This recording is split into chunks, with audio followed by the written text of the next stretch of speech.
All right, I got the Plymouth here. I haven't driven it in a while. I did lower the torsions to match the back. So the back is like, the back was sagging, has sagging stock springs. So I turned the torsions down on the front to make it level. Looks a lot better. It's probably gonna rub.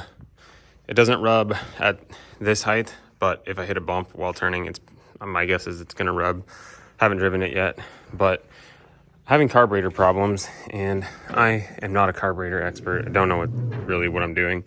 This is a Chinese reproduction of the original Carter 2-barrel, I believe.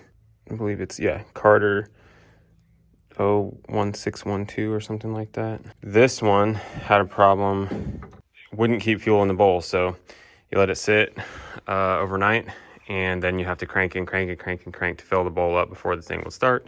Once it starts, it's very rich, and then it doesn't like if you floor it quickly, it'll fall on its face. It doesn't like that, as if the accelerator pump isn't working.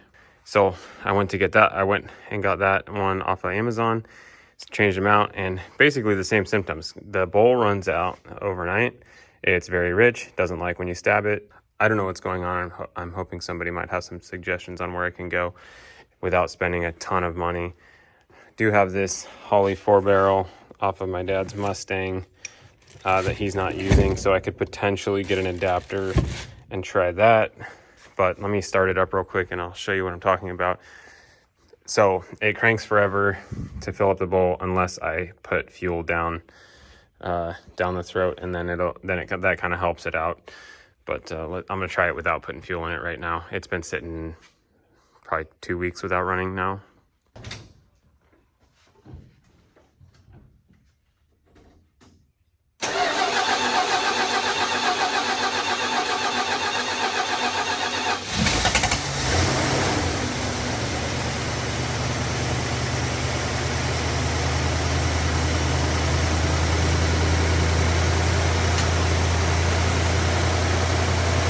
That caught much faster than it ever has previously. So that was a surprise. Idle very high.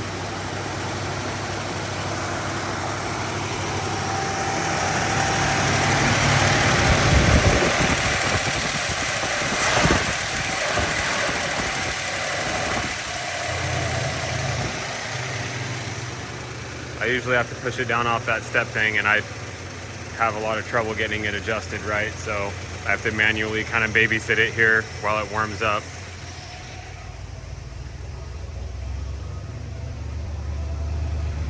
And you can see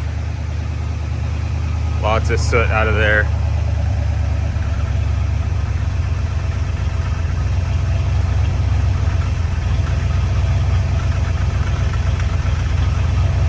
Like maybe it's not hitting on all 8.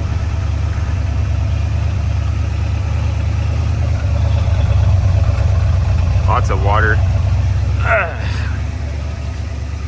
You know, the engine, the bottom end is probably tired. The top end I just went through manually and cleaned up the valves and stuff.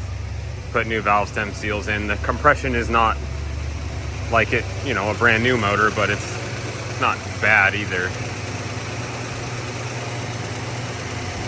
The distributor is a new unit, and it has the updated Mopar ignition box and everything, so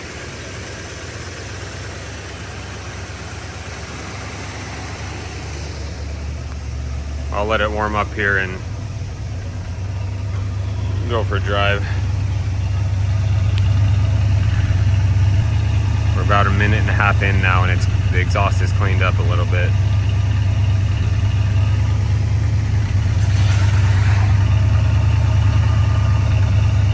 Move it to a clean section and see what happens now.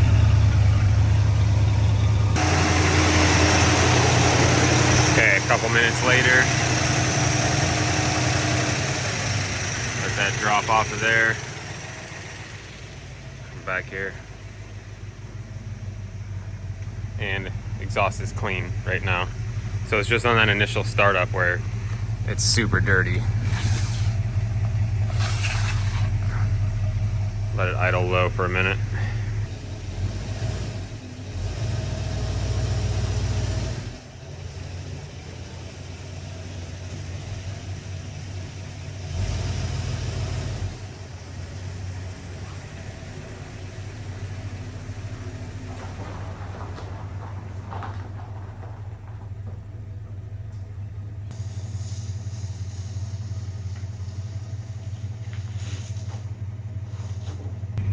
I had another 5 minutes. It's been sitting here, still clean out the tailpipe.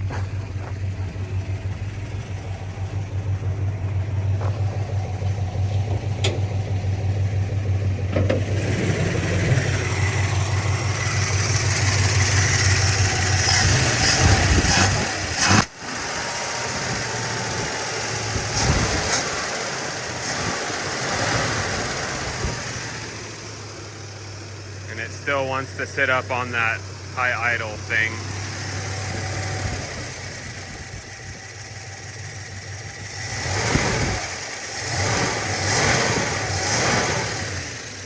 It does backfire when I'm driving it if I gas it hard too.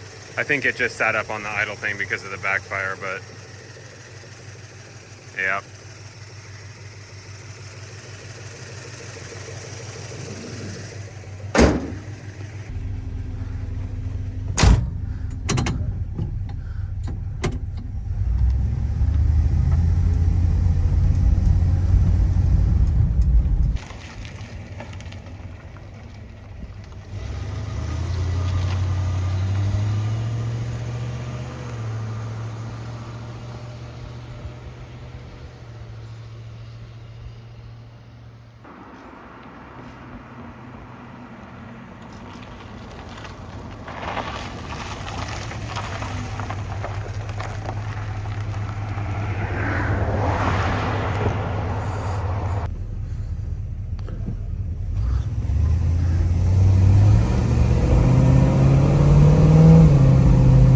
If I ease my foot into it, it's pretty good, so that's full throttle right there.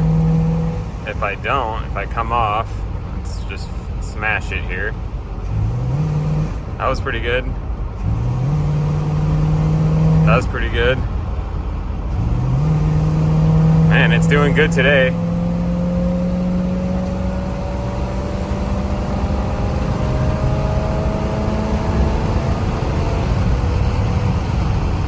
I don't know, maybe that air filter, maybe the air cleaner is giving me problems, but today it seems like it's happy. Usually it falls on its face. All right, we made it over to Dan's house, and he has this $30 smoke machine, and we're gonna try it just for fun here. I'm gonna go on the brake booster hose maybe, and then put a glove on the carb. Yeah. They've really improved. There's definitely a place for it. So, smoke machine, we'll put it right here in the brake booster hose, and then it just produces smoke. And then if there's a vacuum leak somewhere, we'll see smoke coming out, which it'll come out the carb, but we're gonna seal it up with a rubber glove.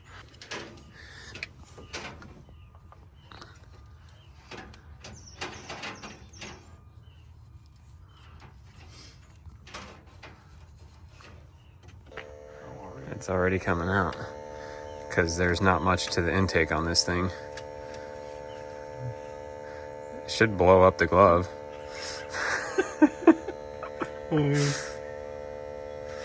Well, we're not gonna be able to see. Oh man, it's just everywhere out the top here. Do we see it anywhere else though? Out this breather. Yeah, that's crankcase on the PCV. Which, you know, whatever. I would be more concerned about it coming out around the intake. Yeah. I botched that tape job. You were taping it? Trying to be a better seal, but Is it gonna blow all the way off?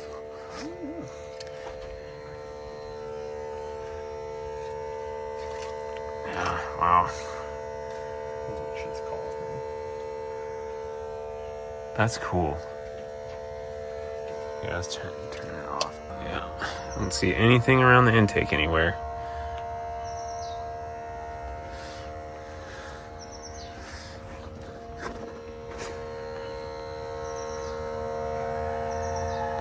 Yeah, probably good.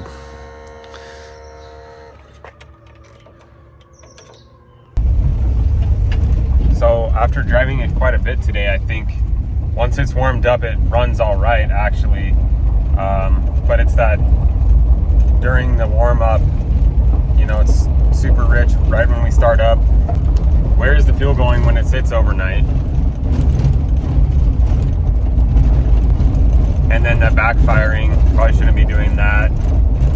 So I don't know if I should try to switch over to that Holley 4-barrel, or if it's just good enough and I deal with it and I just let it warm up and give it time and just keep driving it as is. It's probably fine. There's the other things that need to be taken care of more on this. Steering is one of them. The steering wheel is super loose. So let me know what you think. If it's something that I can easily mess with the carb, then maybe I'll do that, or maybe I switch over to the 4-barrel. I don't really know what to do.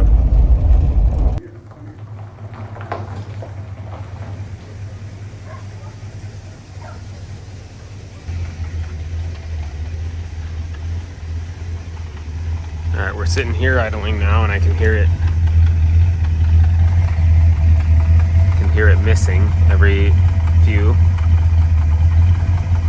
And I'm wondering, so all the soot that we got, was that just soot that's sitting in the exhaust from the previous time it ran, along with condensation, and that all gets blown out when you start it for the first time in a while? Oh yeah, look, we're starting to get some soot right now.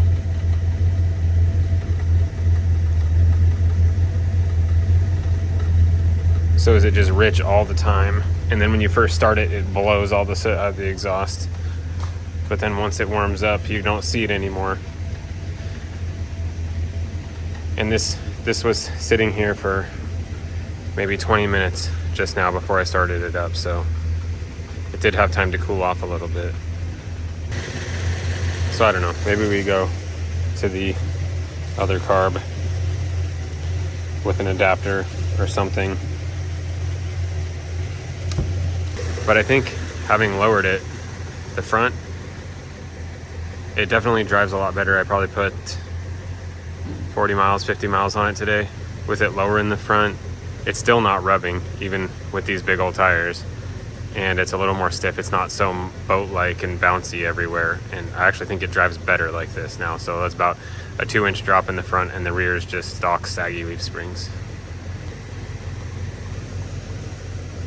Luna.